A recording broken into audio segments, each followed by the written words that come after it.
সড়ক ব্যবহারকারীদের গলার কাটা হয়ে উঠেছে যশোর-ঝিনাইদহ মহাসড়কের ৬ লেন প্রকল্প।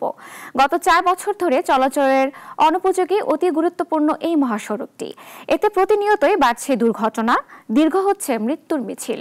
খন্দকার তরিকুল ইসলামের রিপোর্ট, জানাচ্ছেন ইসরাত জাহান। উত্তরাঞ্চলের সাথে যোগাযোগের পথ সুগম করতে ২০২০ সালে যশোর-ঝিনাইদহ ৪৮ কিলোমিটার মহাসড়ক আধুনিকায়নে ৬ লেন প্রকল্প নেওয়া হয়।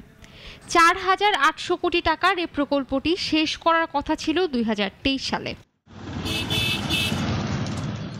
কিন্তু তা শেষ না করে নানা অজুহাতে প্রকল্প ব্যয় আরও ২,৬৫০ কোটি টাকা বাড়ানো হয়েছে।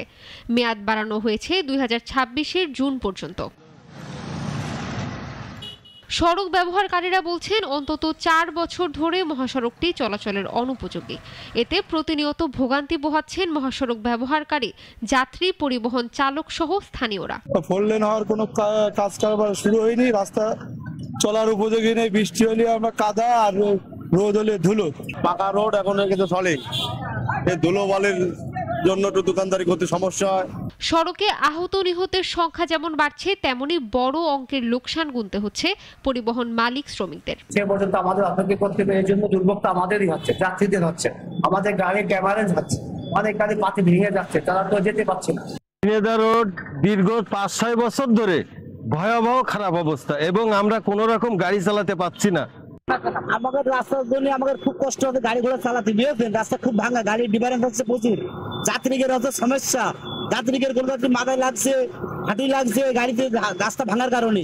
রাজনৈতিক ও দাপ্তরিক জটিলতার কারণে মহাসড়কটির কাজের অগ্রগতি থমকে আছে বলে জানান দায়িত্বপ্রাপ্তরা। নিয়ম অনুযায়ী হচ্ছে যে ওই প্রজেক্টে যারা কাজ করে, প্রজেক্ট অথরিটি তখনকার ঠিকাদারের মাধ্যমে রাস্তাটা মেরামত করে রাখে।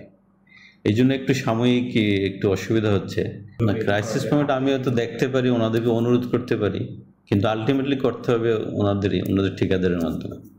এটা আমার সড়ক বিভাগ থেকে আমি এখন করতে পারবো না। ক্যামেরার সামনে কথা বলতে না চাইলেও গেল ৫ বছরে প্রকল্পটির মাত্র ৩% কাজ সম্পন্ন হয়েছে বলে জানিয়েছেন প্রকল্প সংশ্লিষ্টরা। যশোর-ঝিনাইদহ মহাসড়কের প্রায় ৪৮ কিলোমিটার এখন রূপ নিয়েছে মৃত্যু ফাঁদে।